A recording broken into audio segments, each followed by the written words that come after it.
प्रधानमंत्री नरेंद्र मोदी ने आज मन की बात कार्यक्रम को संबोधित किया। मन की बात कार्यक्रम का ये 98वां एपिसोड था। पीएम मोदी ने कहा कि मन की बात के इस 98वें एपिसोड में आप सभी के साथ जुड़कर मुझे बहुत खुशी हो रही है। पीएम मोदी ने कहा कि आप अपने मन की शक्ति को जानते ही हैं, वैसे ही समाज की शक्ति से देश की शक्ति बढ़ती है। ये हमने मन की बात के अलग अलग एपिसोड पे देखा है, अनुभव किया है और इसे स्वीकार भी किया है। प्रधानमंत्री ने कहा कि मुझे वो दिन याद है जब हमने मन की बात से भारत के पारंपरिक खेलों के प्रोत्साहन की बात की थी। उस समय देश में एक लहर सी उठ गई थी भारतीय खेलों से जुड़ने की, इनमें रमने की, इन्हें सीखने की। मन की बात में जब भारतीय खिलौने की बात हुई तो देश के लोगों ने इसे हाथों हाथ बढ़ावा दे दिया। पीएम मोदी ने कहा कि अब भारतीय खिलौनों का इतना ज्यादा क्रेज हो गया है कि विदेशों में भी इसकी डिमांड बहुत बढ़ गई है। जब हमने स्टोरी टेलिंग की, भारतीय विधायकों पर बात की, विधाओं पर बात की और उनकी प्रसिद्धि भी दूर दूर तक पहुंच गई। लोग ज्यादा से ज्यादा भारतीय स्टोरी टेलिंग की विधाओं की तरफ आकर्षित हुए। प्रधानमंत्री ने कहा है कि तेजी से आगे बढ़ते हमारे देश में डिजिटल इंडिया की ताकत कोने कोने में पहुंच रही है। एक ऐप है ई संजीवनी। इस ऐप से वीडियो कॉन्फ्रेंसिंग के माध्यम से डॉक्टरी सलाह ले सकते हैं और इसके माध्यम से 10 करोड़ मरीज और डॉक्टर के साथ अद्भुत नाता है, जिसकी उपलब्धि के लिए सभी डॉक्टरों और मरीजों को बहुत बहुत बधाई देता हूं। पीएम ने कहा कि भारत के लोगों ने तकनीक को कैसे अपने जीवन का हिस्सा बनाया है, ये इसका जीता जागता उदाहरण है। देश के सामान्य मानवी के लिए, मध्यम वर्ग के लिए, पहाड़ी क्षेत्रों के लोगों के लिए ई संजीवनी जीवन रक्षा का केंद्र बन रहा है। पीएम मोदी ने कहा कि भारत के यूपीआई की ताकत भी आप जानते हैं। दुनिया के कई देश इसकी तरफ आकर्षित हैं। कुछ दिन पहले ही भारत और सिंगापुर के बीच यूपीआई पे नाउ लिंक लॉन्च किया गया है। सिंगापुर और भारत के लोग अपने मोबाइल फोन से उसी तरह पैसा ट्रांसफर कर सकते हैं जैसे वो अपने अपने देशों में एक दूसरे के साथ करते हैं। प्रधानमंत्री ने कहा कि स्वच्छता भारत अभियान में हमारे देश में जन भागीदारी के मायने बदल दिए हैं। हरियाणा के युवाओं ने एक स्वच्छता अभियान शुरू किया है। यहाँ के लोगों ने तय किया है कि भिवानी को स्वच्छता के मामले में विशाल बनाना है। युवा सुबह 4 बजे भिवानी पहुंच जाते हैं और सफाई अभियान चलाते हैं। ये लोग कई टन कूड़ा साफ कर चुके हैं। पीएम मोदी ने कहा कि हम देश की कर्मठता, इसके साथ ही जितनी चर्चा करते हैं उतनी ही हमें ऊर्जा मिलती है। इसी ऊर्जा प्रवाह के साथ चलते चलते आज हम मन की बात के 98वें एपिसोड के मुकाम पर पहुंच गए हैं। आज से कुछ दिन बाद ही होली का त्योहार है। आप सभी को होली की शुभकामनाएं। हमें हमारे त्योहार वोकल फॉर लोकल के संकल्प के साथ ही मनाना है। देश की राजधानी दिल्ली में एक बार फिर से अधिकतम तापमान 33 डिग्री सेल्सियस तक पहुंचने की तैयारी में है। 17 साल का रिकॉर्ड तोड़ 20 फरवरी को अधिकतम तापमान 33.6 डिग्री सेल्सियस को छू चुका है। अब एक बार फिर तापमान में यह बढ़त भी देखने को मिल सकती है। 26 फरवरी को दिल्ली का न्यूनतम तापमान 13 डिग्री सेल्सियस और अधिकतम तापमान 32 डिग्री सेल्सियस भी हो सकता है। इसके साथ साथ आसमान साफ रहने वाला है। हालांकि हवा की तेजी में कमी के चलते प्रदूषण में बढ़त भी देखने के लिए मिल सकती है। यूपी के मौसम के बारे में बात की जाए तो लखनऊ में न्यूनतम तापमान 16 डिग्री सेल्सियस और अधिकतम तापमान 31 डिग्री सेल्सियस दर्ज किया जा सकता है। इसके साथ ही आसमान साफ होने वाला है। यहां अगले 5 दिन तक ऐसा ही मौसम रहने का अनुमान जताया जा रहा है। गाजियाबाद का न्यूनतम तापमान 15 डिग्री सेल्सियस और अधिकतम तापमान 29 डिग्री सेल्सियस दर्ज किया जा सकता है। वहीं पहाड़ों पर आज भी बारिश के आसार हैं। अगले 24 घंटे में हिमाचल, उत्तराखंड और कश्मीर में बर्फबारी के आसार हैं। वहीं दूसरी ओर महाराष्ट्र, यूपी, राजस्थान और गुजरात में भी गर्मी देखने को मिलेगी। इन राज्यों के अधिकतम तापमान में वृद्धि होगी जिससे गर्मी बढ़ेगी। अरुणाचल प्रदेश, असम और सिक्किम में हल्की से मध्यम बारिश हो सकती है, जबकि ओडिशा और पश्चिम बंगाल में मौसम ड्राई रहेगा। जबकि तमिलनाडु, कर्नाटक, आंध्र प्रदेश और तेलंगाना में भी मौसम साफ और शुष्क ही रहेगा। 28 फरवरी को पंजाब, हरियाणा और असम में कुछ हिस्सों में हल्की बारिश की संभावना है। इन राज्यों में 1 से 3 मार्च के बीच तीव्रता बढ़ सकती है और दक्षिण तमिलनाडु में हल्की बारिश हो सकती है। आज पीएम मोदी ने मन की बात कार्यक्रम के जरिए जनता को संबोधित किया। गाजियाबाद में बीजेपी कार्यकर्ताओं ने मन की बात कार्यक्रम को सुना। इस दौरान बीजेपी प्रदेश अध्यक्ष भूपेंद्र सिंह चौधरी भी शामिल हुए। कार्यक्रम के बाद भूपेंद्र चौधरी मीडिया से मुखातिब हुए और तमाम मुद्दों पर राय साझा की। उन्होंने मनीष सिसोदिया प्रकरण में ये कहा है कि मामले में कानून के हिसाब से कार्रवाई होगी। वहीं इलाहाबाद कांड पर उन्होंने दुख जाहिर किया। उन्होंने योगी सरकार में नजीर पेश करने वाली कार्रवाई का भरोसा दिया। मुख्यमंत्री पुष्कर सिंह धामी 2 दिवसीय टिहरी प्रवास के दौरान पर्यटन ग्राम तिवाड़ गांव मरोड़ा अमीर में रात्रि प्रवास पर पहुंचे और इस अवसर पर मुख्यमंत्री ने गांव में ग्रामीणों के साथ चौपाल लगाई। मुख्यमंत्री ने महिलाओं के बीच में बैठकर उनकी विभिन्न समस्याओं को बुझाया। सीएम ने इस अवसर पर गांव में पर्यावरणविद स्वर्गीय सुंदर लाल बहुगुणा स्मारक बनाने की घोषणा की है। साथ ही उन्होंने गांव में एक लिंक का शुभारंभ भी किया है। मुख्यमंत्री ने सांस्कृतिक संध्या का अवलोकन भी किया और ग्रामीणों ने पर्यटन को बढ़ावा देने के लिए विभिन्न सुझाव दिए एवं पर्यटन से संबंधित समस्याओं को मुख्यमंत्री के सामने रखा। मुख्यमंत्री ने कहा है कि पर्यटन नीतियों के सरलीकरण हेतु राज्य सरकार सिंगल विंडो सिस्टम को बढ़ावा देगी। उन्होंने ये भी कहा है कि साहसिक पर्यटन को बढ़ावा देने के लिए अधिक से अधिक युवाओं को राफ्टिंग से जोड़ा जाएगा। युवाओं को राफ्टिंग का लाइसेंस मिले, इसके लिए सरकार कार्य करेगी। टिहरी प्रवास के दौरान सीएम ने आज सुबह की शुरुआत तिवाड़ गांव में खेतों की जुताई से के साथ की। आपको बता दें कि उन्होंने होमस्टे स्थित खेतों में पावर वीडर से जुताई की और इसके बाद वह गांव की पगडंडियों पर मॉर्निंग वॉक करते नजर आए। इस दौरान उन्होंने गांव में स्थित होमस्टे का निरीक्षण भी किया और होमस्टे संचालित करने वाले गांव वासियों की सराहना भी की। मुख्यमंत्री ने महिलाओं और बच्चों से मिलकर उनका हाल भी जाना और गांव वासियों से सरकारी योजनाओं को लेकर फीडबैक भी लिया। उन्होंने प्रदेश के विकास के लिए गांव के विकास को जरूरी बताया। इसके बाद सीएम ने जिला सभागार में अधिकारियों के साथ बैठक की और G20 की तैयारियों को लेकर जरूरी दिशा निर्देश दिए।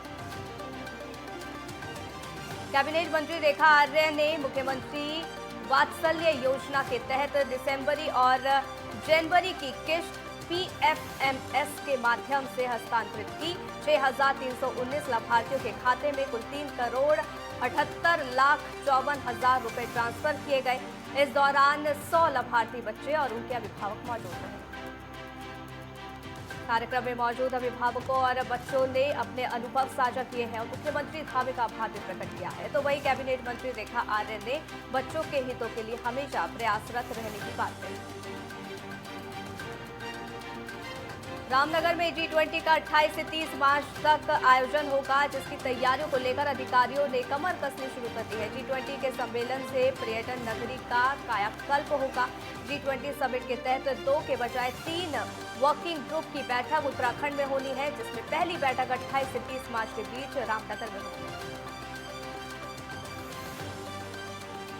बैठक की तैयारियों को लेकर पंतनगर एयरपोर्ट से रामनगर के डिकुली क्षेत्र तक कुमाऊं कमिश्नर की अगुवाई में पूरा सर्वे हुआ और अधिकारियों को जिम्मेदारी सौंपी गई। G20 शिखर सम्मेलन के कार्यक्रम को यादगार बनाने के लिए उत्तराखंड सरकार जी जान से जुटी हुई है। प्रशासनिक अधिकारी कार्यक्रम की तैयारियों की खुद जायजा ले रहे हैं। केंद्रीय वन एवं पर्यावरण विभाग द्वारा उत्तराखंड की 4 नदियों में खनन की अनुमति दे दी गई है। उत्तराखंड में गौला, कोसी, डाबका और शारदा नदी में अगले 5 साल तक खनन की अनुमति प्रदान की गई है। दरअसल मुख्यमंत्री ने इन नदियों में खनन की अनुमति को राज्य के राजस्व के लिए महत्वपूर्ण बताया था।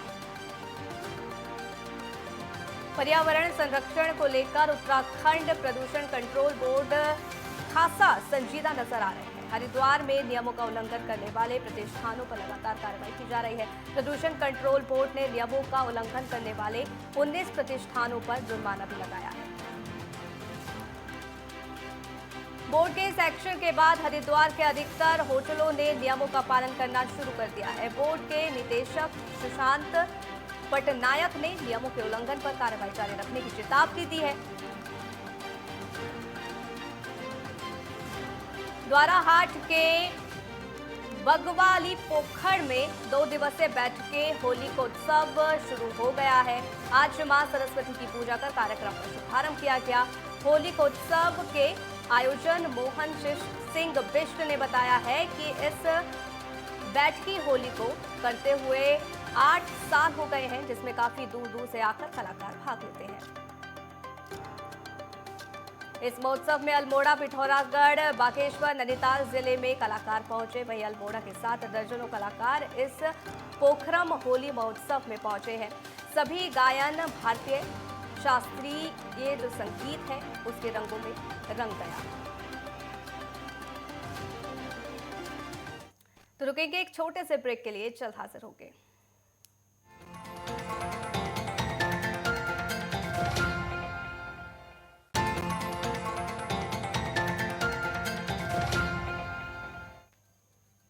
तो ब्रेक के बाद आपका स्वागत है। संगम एक्सप्रेस में आगे बढ़ेंगे। जोशीमठ में पीडब्ल्यूडी दफ्तर के बाहर एक बार फिर से अचानक से पानी का रिसाव शुरू हो गया है, जिसे लेकर लोगों में दहशत का माहौल देखने को मिला।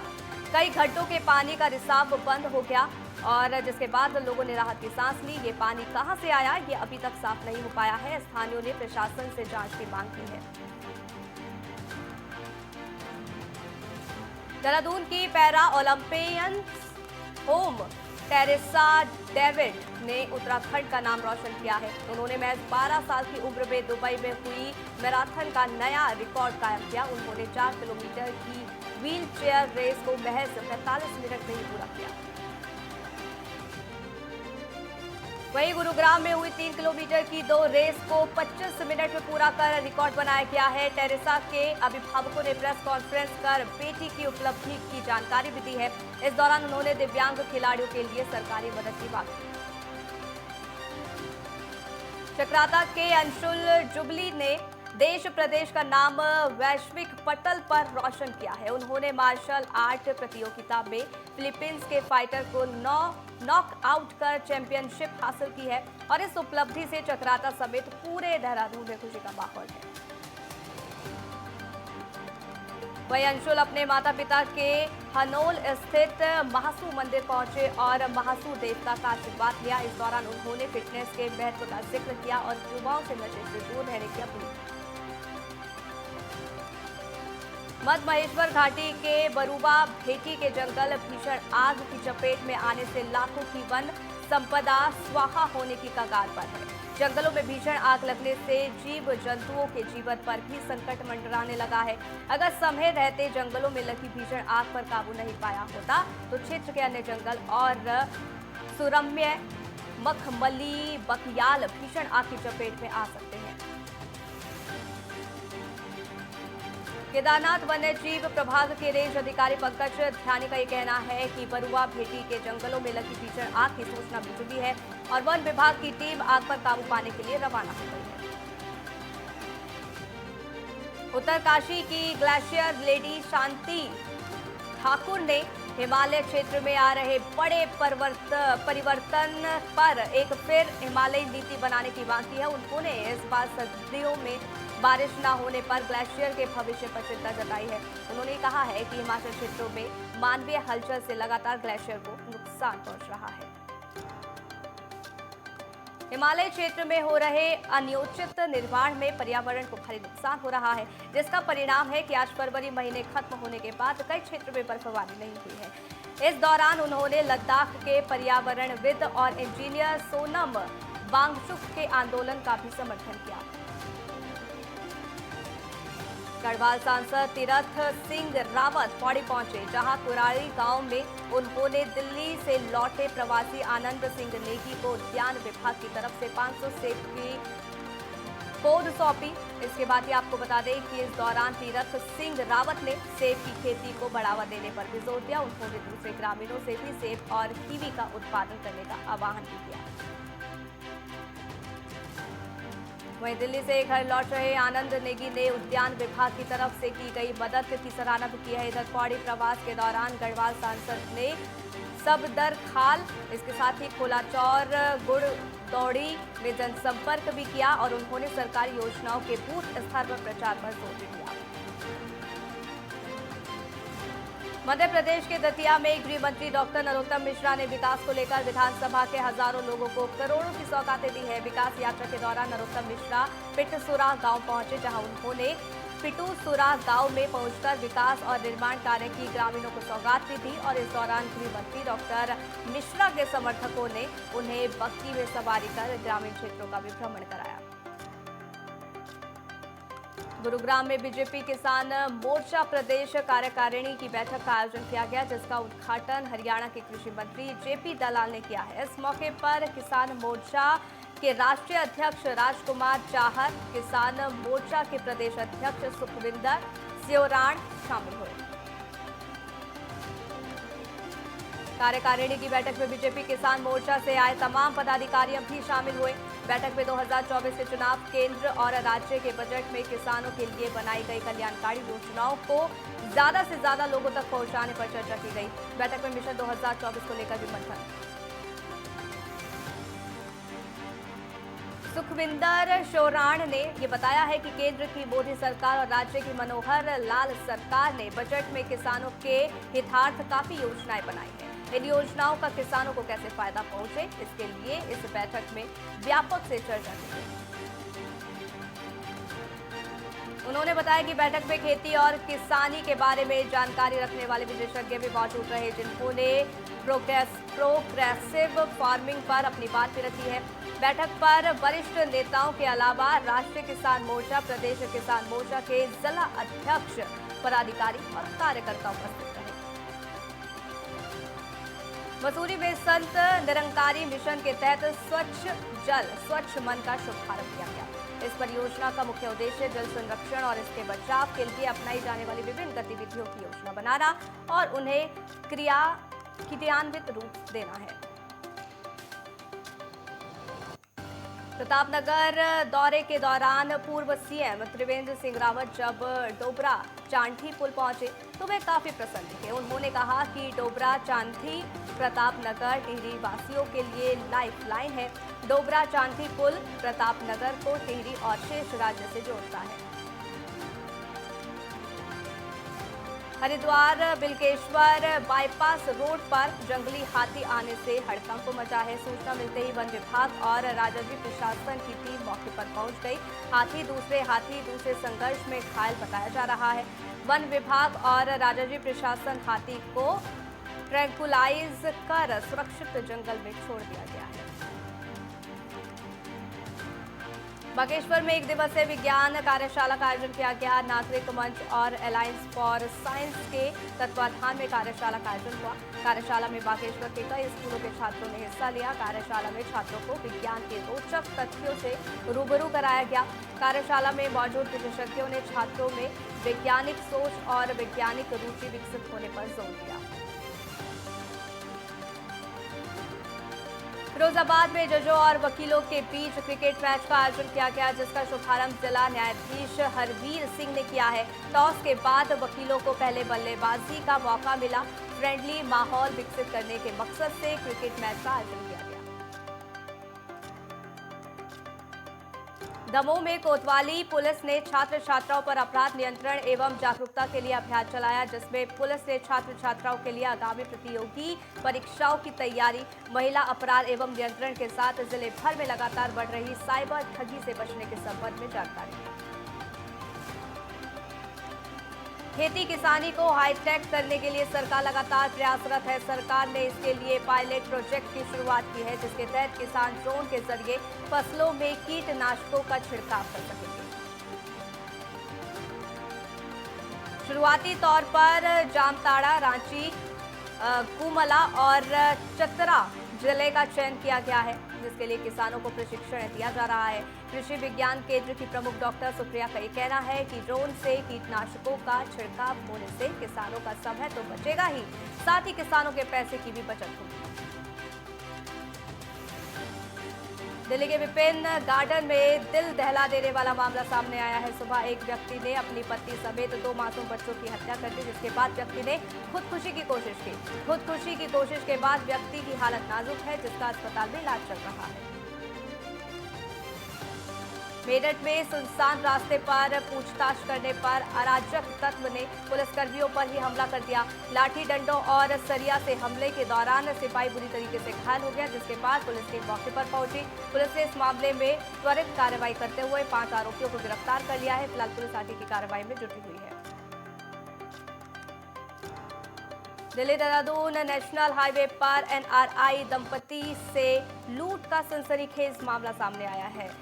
ठग गैंग के सदस्यों ने कार रुकवाकर लाखों की ज्वेलरी, पासपोर्ट और मोबाइल लूट लिया और मौके से फरार हो गए। बताया जा रहा है कि लूट की घटना को अंजाम देने के लिए बदमाशों ने कार सवार डॉक्टर दंपति पर स्प्रे से भी हमला किया।